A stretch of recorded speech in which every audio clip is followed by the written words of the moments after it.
Là, je vais dire ce qui est à la fois une prévision et un engagement. Nous allons ramener l'inflation vers 2% d'ici 2025.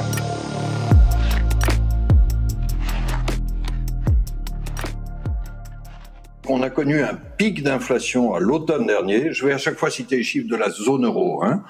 On a connu un pic à 10,6% en octobre dernier. Pourquoi c'était si haut à l'époque? Parce qu'il y avait, souvenez-vous, une énorme inflation d'énergie. Et cette vague d'inflation, elle est d'abord partie de prix importés, du choc de la reprise Covid et puis surtout du choc de l'invasion russe en Ukraine.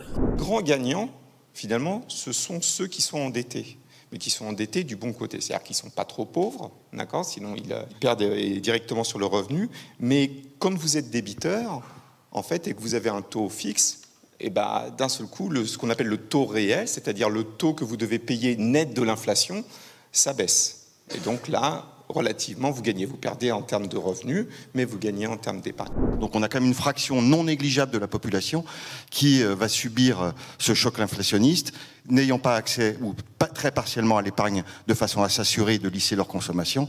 Et je pense que de ce point de vue-là, une politique active et efficace, telle que les banques centrales sont en train de mettre en œuvre pour ramener l'inflation à des niveaux de type cible, comme le gouverneur vient de le dire, ça me paraît relativement très important.